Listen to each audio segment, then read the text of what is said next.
Assalamualaikum warahmatullahi wabarakatuh. Salam sejahtera untuk kita semua. Sebelumnya, perkenalkanlah saya Ratna Dewi Permatasari, Sarjana Sains Terapan Magister Public Health.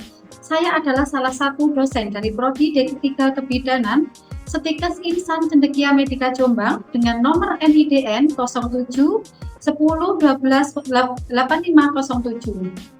Pada kesempatan kali ini, izinkanlah saya menyatakan pernyataan diri dosen dalam unjuk kerja Tridharma Perguruan Tinggi atau disingkat PDD UKT-PT bidang pengajaran. Adapun tujuan dari pemaparan ini adalah untuk mengikuti sertifikasi dosen pada tahun 2022 gelombang kedua. Spesifikasi untuk saya mengajar yaitu satu adalah acuan kebidanan komunitas, yang kedua adalah dokumentasi kebidanan, yang ketiga adalah keterampilan dasar praktik klinik kebidanan, yang keempat adalah asuhan keluarga berencana dan kesehatan reproduksi. Pada saat ini, salah satu mata kuliah yang saya ampu adalah asuhan kebidanan komunitas, yang mana memiliki bobot 3 SKS, yaitu 2 SKS teori dan 1 SKS praktek. Saya mengajar dengan tim teaching saya, yaitu 2 orang dosen yang memiliki spesifikasi dalam bidang yang sama. Berikut ini adalah outline dari materi yang akan saya sampaikan pada kesempatan pada hari ini, yaitu yang pertama adalah deskripsi mata kuliah, yang kedua adalah capaian pembelajaran mata kuliah atau CPMK, yang ketiga adalah materi pembelajaran, yang keempat adalah bentuk pembelajaran, selanjutnya adalah metode pembelajaran, teknik pembelajaran, kemudian sistem penilaian atau evaluasi, dan berikutnya adalah contoh video rekaman saya melalui aplikasi Zoom Meeting. Yang pertama adalah deskripsi mata kuliah. Mata kuliah ini adalah memberikan kesempatan kepada mahasiswa agar mampu memahami tentang apa itu dari konsep kebidanan komunitas yang mana akan ditempuh sebanyak 3 SKS, yaitu 2 SKS teori dan 1 SKS praktek.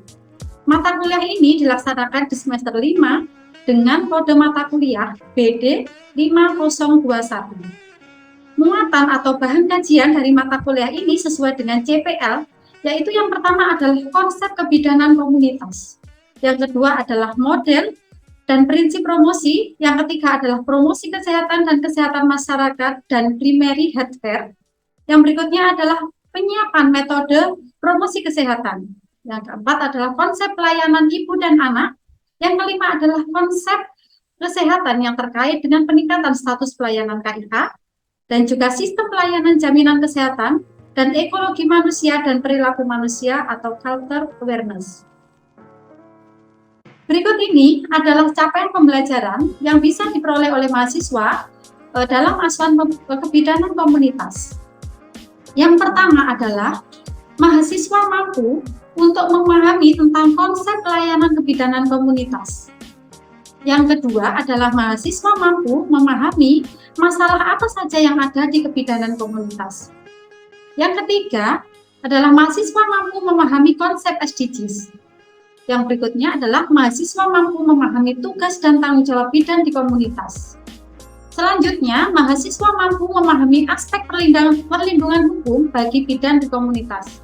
Mahasiswa mampu memahami cara memberikan asuhan kebidanan komunitas, baik pada ibu hamil, ibu bersalin, kemudian nifas, bayi baru lahir, neonatus, dan juga lansia.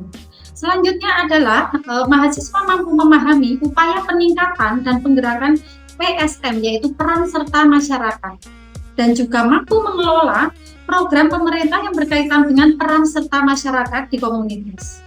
Selain itu, mahasiswa juga mampu mengelola program KIH atau KB di wilayah setempat. Kemudian, mahasiswa mampu menerapkan sistem rujukan dan juga memahami tentang peran serta masyarakat untuk peningkatan atau pembinaan hukum bayi dan kader. Selanjutnya, mahasiswa nanti diharapkan bisa untuk membuat asuhan kebidanan keluarga dalam bentuk askep keluarga dan juga bisa mengisi PWS KIH dan juga kohort ibu dan bayi. Adapun materi yang dipelajari mahasiswa dalam mata kuliah 1 semester ini yaitu sebagai berikut. Yang pertama adalah konsep tentang pelayanan kebidanan komunitas. Yang kedua adalah masalah dalam pelayanan kebidanan komunitas. Yang ketiga adalah konsep SDGs. Yang keempat adalah tugas dan tanggung jawab bidan di komunitas. Kelima, aspek perlindungan hukum bagi bidan di komunitas. Kemudian cara memberikan asuhan kebidanan komunitas, baik pada ibu hamil, ibu bersalin, ibu nifas, bayi baru lahir, neonatus, dan juga pada lansia. Kemudian upaya peningkatan dan menggerakkan PSM atau peran serta masyarakat, kemudian program pemerintah yang berkaitan dengan peran serta masyarakat di komunitas. Selanjutnya adalah program dari kesehatan ibu dan anak atau keluarga berencana di wilayah kerja, sistem rujukan, peningkatan peran serta masyarakat, pembinaan dukun bayi dan kader, kemudian pencatatan dan pelaporan PWSKIA, kohort ibu, kohort bayi, monitoring evaluasi kegiatan pelaksanaan komunitas, yang berikutnya adalah pendokumentasian asuhan kebidanan komunitas. Adapun bentuk dari pembelajaran asuhan kebidanan komunitas yaitu pertama adalah lecture, yang kedua adalah responsif, yang ketiga adalah tutorial, yang keempat adalah praktek laboratorium. Sedangkan metode pembelajaran yang saya terapkan dalam pembelajaran asuhan kebidanan komunitas ini adalah yang pertama, small group discussion. Yang kedua adalah discovery learning. Yang ketiga adalah role play dan simulation. Yang keempat adalah demonstration. Yang kelima adalah headset teaching. Setelah mengetahui metode dan bentuk pembelajaran yang saya lakukan, berikut adalah akan saya jelaskan tentang teknik pembelajaran yang akan saya gunakan dalam mata kuliah asuhan kebidanan komunitas dengan menggunakan teknik DIA, yaitu delivery, kemudian interaction, yang ketiga adalah assessment. Delivery yaitu bagaimana cara strategi yang saya gunakan sebagai dosen dalam menyampaikan materi kepada mahasiswa baik secara online, offline maupun saat praktikum di laboratorium. Perkuliahan dengan tatap muka maupun daring dengan menggunakan Zoom Meeting dan juga Google Classroom. Dalam perkuliahan tatap muka, baik perkuliahan di kelas maupun laboratorium, secara aktif, diskusi tanya jawab tentang materi yang diberikan kepada dosen. Beberapa dosen memberikan studi kasus untuk didiskusikan dengan mahasiswa, baik mandiri maupun kelompok, untuk memecahkannya terkait dengan masalah kebidanan komunitas.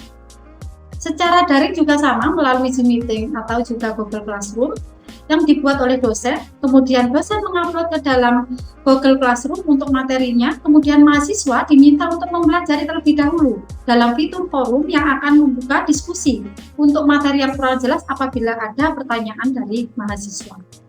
Praktikum secara nyata di laboratorium, meskipun masih dalam masa pandemi COVID, tetapi tetap memperhatikan prokes, yaitu dengan cara dosen menayangkan kembali video atau penjelasan yang sudah disampaikan di kelas, kemudian mendemonstrasikan kepada mahasiswa, kemudian mahasiswa diminta untuk mengulangi satu persatu sambil dievaluasi secara langsung. Ketiga adalah kuis yang biasanya diberikan dosen setiap mata kuliah dengan pre atau post conference terkait materi yang diberikan. Yang keempat adalah dengan penugasan. Tugas ini diberikan oleh dosen baik melalui resume materi, presentasi, atau bermain peran atau role play. Berikutnya adalah interaction. Interaction adalah bagaimana saya ini sebagai dosen melakukan interaksi dalam pembelajaran dengan mahasiswa, yaitu pertama dengan interaksi baik di kelas maupun di laboratorium dengan cara diskusi membahas materi yang akan diajarkan. Yang berikutnya adalah dengan Google Classroom. Dengan menggunakan fitur forum, mahasiswa bisa bertanya tentang topik yang diajukan dosen, selain itu mahasiswa lain yang juga bisa ikut menjawab. Yang berikutnya adalah dengan Zoom Meeting, dengan bertanya langsung bisa atau dengan menuliskan komentar pada kolom chat. Yang berikutnya dengan menggunakan WA Group. Yang terakhir adalah assessment. Assessment ini adalah bagaimana saya menilai mahasiswa saya dalam pembelajaran kepada mahasiswa. Saya melakukan penilaian ini secara objektif. Adapun sistem penilaian yang saya terapkan dalam mata kuliah ini atau mata kuliah asuhan kebidanan komunitas adalah yang pertama, kehadiran dan soft skill dengan bobot 10%. Yang kedua, kegiatan atau keaktifan dalam praktikum dalam perkuliahan interaktif, tutorial maupun diskusi sebanyak 30%. Yang ketiga, dengan penugasan melakukan tugas harian, mingguan yang dikerjakan oleh mahasiswa baik secara langsung, individu atau kelompok dengan bobot 20%. Selanjutnya ada ujian akhir semester dan juga ujian tengah semester masing-masing 20%. Selanjutnya, saya akan menampilkan rekaman video pembelajaran dalam satu mata kuliah Asuhan Kebidanan Komunitas yang saya ampu, yaitu terkait tugas dan tanggung jawab bidan di komunitas. Selamat menyaksikan. Kita mulai. Assalamualaikum warahmatullahi wabarakatuh. Waalaikumsalam warahmatullahi wabarakatuh. Selamat pagi, salam sejahtera untuk yang beragama lain. Bagaimana untuk keadaannya, kabarnya hari ini? Baik semua, sehat? Alhamdulillah baik. Sehat ya. Alhamdulillah kita bisa bertemu kembali untuk mata kuliah Askep Kebidanan Komunitas. Ini merupakan minggu keempat pertemuan kita sesuai dengan promis yang sudah Bu Ratna sampaikan di awal kontrak pembelajaran dulu, bahwasanya pada minggu keempat ini nanti ada materi yang namanya tugas dan tanggung jawab bidan di komunitas. Untuk materinya sebenarnya sudah Ibu share ya di Google Classroom sesuai yang Ibu Jabri di grup WA kemarin. Sudah dibaca? Sudah ya? Bu. Ya. Ada yang belum baca? Semuanya sudah ya? Kameranya suaranya di on kan? Sudah dibaca ya materinya? Oke, ya terima kasih. Sebelum kita ke materi, Bu Ratna ingin mengadakan pretest dulu ya terkait apa yang sudah kalian ketahui tentang materi yang akan Bu Ratna sampaikan. Ayo coba Jessica, apa itu bidan? Jessica, siapa itu bidan? Baik Bu, bidan adalah seseorang yang telah mengikuti program pendidikan bidan yang diakui di negaranya dan telah lulus dari pendidikan tersebut, serta memenuhi kualifikasi untuk didaftarkan dan atau memiliki izin yang sah untuk melakukan praktik bidan. Oke, bagus jawabannya. Jadi kalau kita lulus saja dari suatu perguruan tinggi itu belum bisa dikatakan bidan karena harus terregistrasi dan nantinya harus melalui proses-proses tertentu. Nanti Ibu jelaskan setelah ini. Jadi setelah lulus ada beberapa tahapan yang harus dilakukan oleh seseorang bila ingin mendapatkan gelar seorang bidan. Terus kemudian sekarang kuntum ya, kuntum ada kuntum? Ada Bu. Ya, kuntum boleh tahu apa itu tugas dari seorang bidan kuntum? Tugas pokoknya bidan itu apa kuntum? Tugas bidan itu melaksanakan asuhan dan pelayanan kebidanan, kesehatan ibu dan anak serta KB Bu. Bagus, itu tugas pokoknya ya kuntum ya. Selain tugas yang sudah kuntum sampaikan itu, ada tugas lain. Ferdian ada, Ferdian? Apa itu tugas lainnya seorang bidan selain yang disebutkan oleh kuntum? Melaksanakan edukasi pada masyarakat tentang kesehatan. Oke, bagus. Ya itu ya, itu salah satu tugas bidan juga. Tetapi ada lagi tugas tambahan dari seorang bidan. Ayo coba ini siapa? Riza. Riza, tugas tambahan selain yang disampaikan kuntum dan juga Ferdian tadi apa Riza? Menggerakkan dan membina kader kesehatan. Bagus ya, jadi bidan itu kalau kita nanti bicaranya di komunitas tidak hanya menolong persalinan dan pelayanan KIAKB saja, tetapi juga menggerakkan peran serta masyarakat dan juga menggerakkan kader kesehatan. Yang kita bahas pada kesempatan kali ini adalah tugas dan tanggung jawab bidan di komunitas. Jadi bidan itu tidak hanya di pelayanan saja, tetapi juga di komunitas. Nah ini nanti kalian akan praktek di masyarakat. Biasanya semester 5 setelah mendapatkan teori ini akan dipraktekkan di lapangan. Nah ini ya yang sudah disampaikan oleh teman kalian tadi bahwa tugas utama bidan di komunitas adalah satu, melaksanakan asuhan maupun pelayanan kebidanan. Yang kedua adalah mengelola pelayanan KIA ibu dan anak maupun KB. Yang ketiga adalah memberikan pendidikan kepada individu, keluarga maupun masyarakat. Yang keempat, melakukan penelitian asuhan kebidanan. Jadi yang sudah disampaikan oleh teman kalian tadi sudah benar, salah satunya pada poin A dan poin B, tetapi jangan lupa bidan itu juga berperan untuk memberikan pendidikan dan juga melakukan penelitian, tidak hanya menolong dan melaksanakan pelayanan kebidanan saja. Oke. Bidan sebagai pelaksana itu yang bagaimana? Lah ini maksudnya melakukan bimbingan terhadap kelompok risiko masa pranikah. Jadi kayak catin atau calon pengantin. Nah, calon pengantin itu nanti biasanya ya ini bidan itu sebagai pelaksana, sebagai screening biasanya pada premarital check up sebelum sebelum menikah itu biasanya diperiksa kesehatannya. Yang kedua adalah memberikan asuhan kebidanan dengan standar profesional. Jadi yang namanya bidan itu sudah punya lisensi, sudah punya ilmu, harus memberikan pelayanan secara profesional. Yang ketiga, melaksanakan asuhan kebidanan ibu hamil normal dengan komplikasi patologi dan dengan melibatkan klien dan keluarga. Harus digarisbawahi bahwa komplikasi dan patologis ini harus koordinasi dengan pihak yang terkait di atasnya atau namanya sistem rujukan, gitu ya.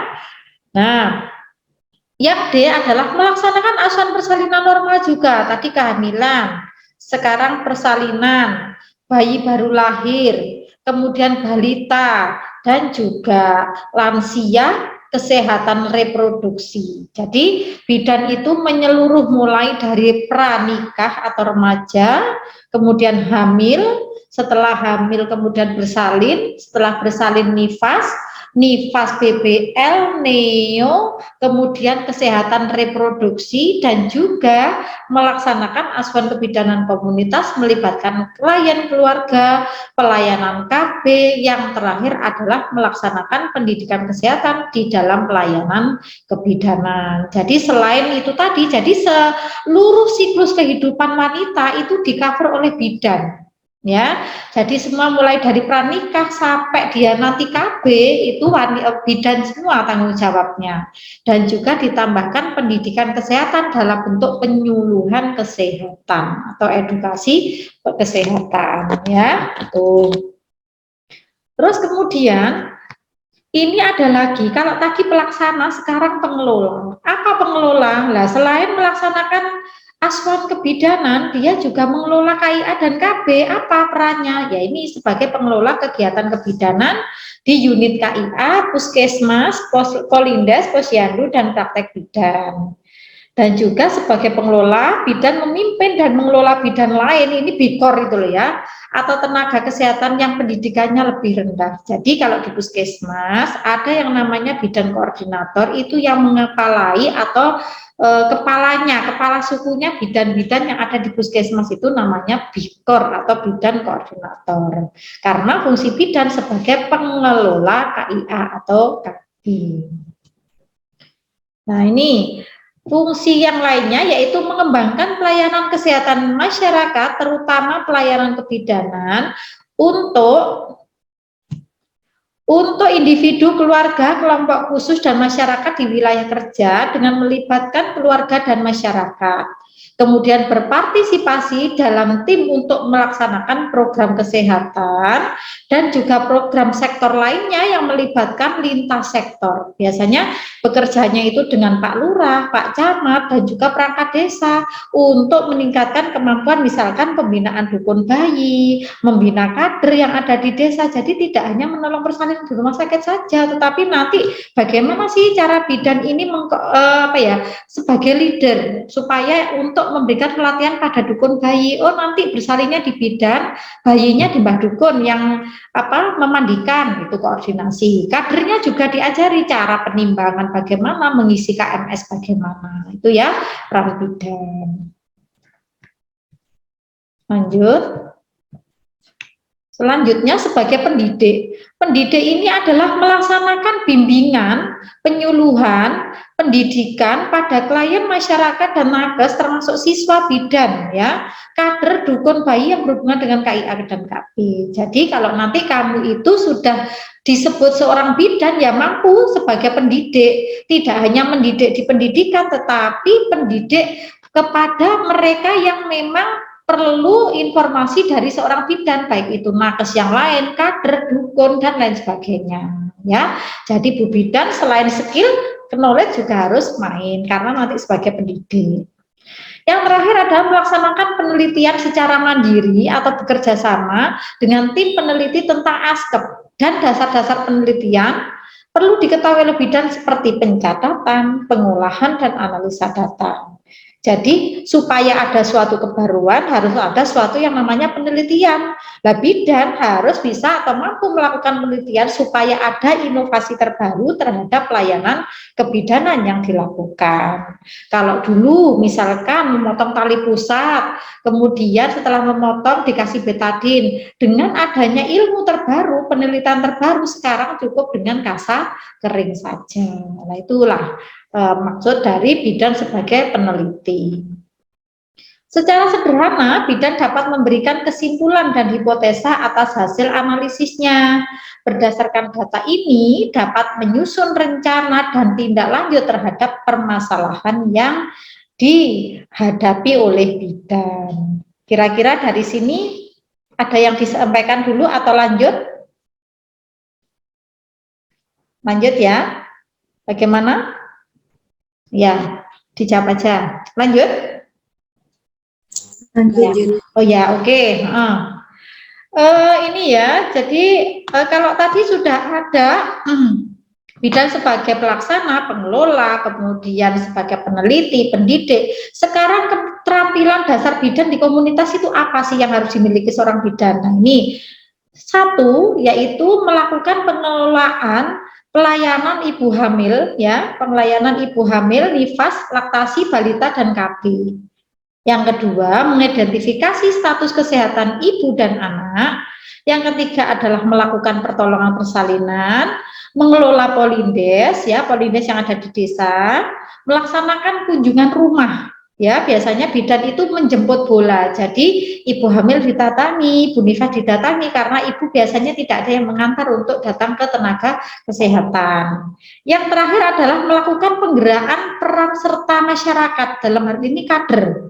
Ya, kader ini digerakkan supaya sebagai perpanjangan tangan dari seorang bidan. Jadi bidan itu tidak hanya tindakan itu dilakukan sendiri. Kalau ada kader, nanti yang ngisi KMS-nya kader, yang nimbang kader, bidannya tinggal nyuntik, imunisasi dan lain sebagainya. Gitu. Jadi perlu diajari, istilahnya seperti itu. Lah, apa sih keterampilan tambahan yang harus dipunyai bidan? Nah, ini ya, harus mampu melakukan pemantauan kesehatan ibu dan anak dengan yang namanya PWS-KIA.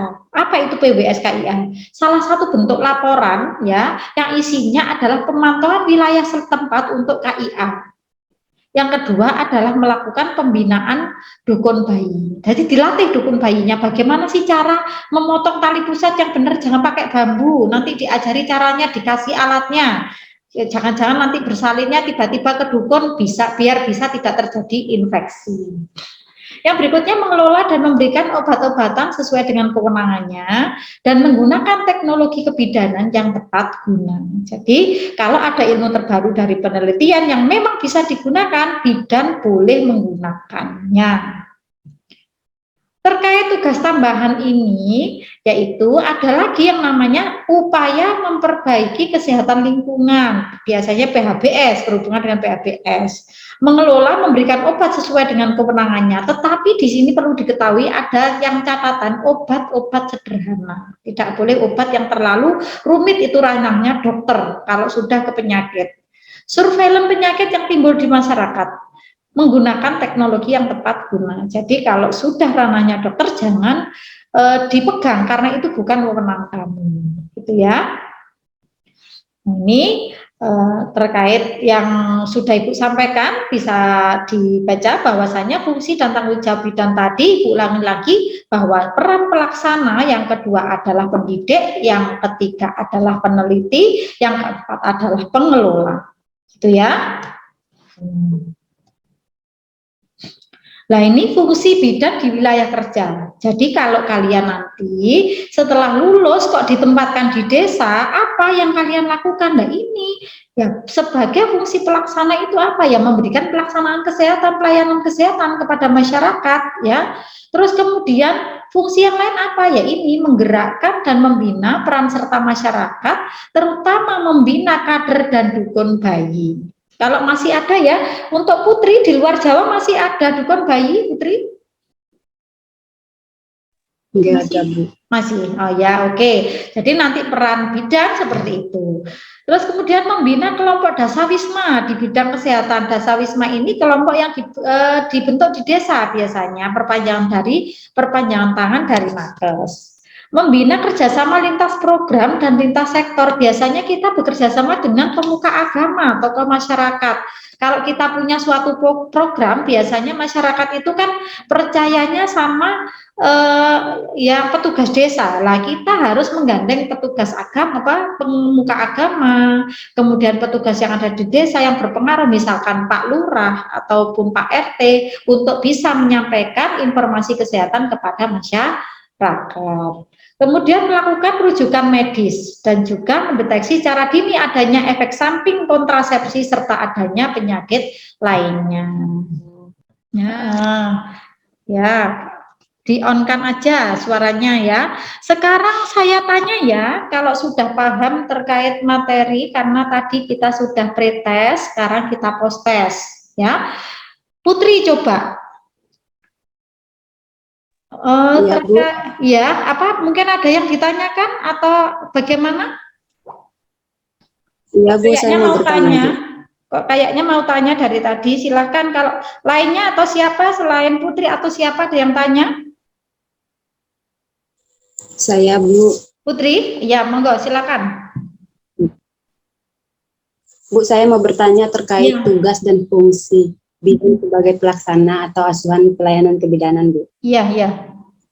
Untuk ranah kita sebagai lulusan bidan D3 itu seperti apa, Bu? Ya, baik Putri, bagus pertanyaannya, karena kita itu ada bidan D3 dan juga S1 juga ya. Jadi ranah kita itu bisa dilihat di Permenkes nomor 320 tahun 2022. Jadi di situ nanti bisa dilihat bahwasanya keterampilan yang dimiliki oleh bidan ahli madya itu berbeda dengan bidan yang lulusan profesi. Jadi nanti ada S1 kemudian profesi. Bidan masih ranah pelaksana, jadi ranah yang fisiologis. Tetapi kalau nanti sudah ke arah profesi, sudah ke arah yang lebih tinggi di atasnya, tetapi ke arah kolaborasi seperti itu ya. Jadi nanti Putri harus banyak-banyak membaca di Undang-Undang atau Permenkes nomor 320 tahun 2020 gitu ya. Itu begitu, Bu. Oke, terima kasih. Ya, kira-kira seperti itu ya, teman-teman sekalian, bahwasanya sudah disimpulkan oleh teman kalian untuk materi pada siang hari ini. Ya, dengan berakhirnya kesimpulan yang sudah disampaikan oleh teman kalian, berarti untuk pemaparan untuk tugas dan tanggung jawab bidan pada sesi kali ini sudah berakhir. Semoga yang sedikit tadi bermanfaat. Saya akhiri. Wassalamualaikum warahmatullahi wabarakatuh. Waalaikumsalam warahmatullahi wabarakatuh. Ya, baik, demikian deskripsi singkat dari saya. Semoga dapat memberikan gambaran dari kegiatan pendidikan dan pengajaran yang saya lakukan sebagai dosen di Prodi D3 Kebidanan, khususnya pada mata kuliah Aspek Kebidanan Komunitas. Atas perhatiannya saya ucapkan terima kasih. Saya Ratna, saya pamit undur diri. Semoga video ini bermanfaat. Wassalamualaikum warahmatullahi wabarakatuh.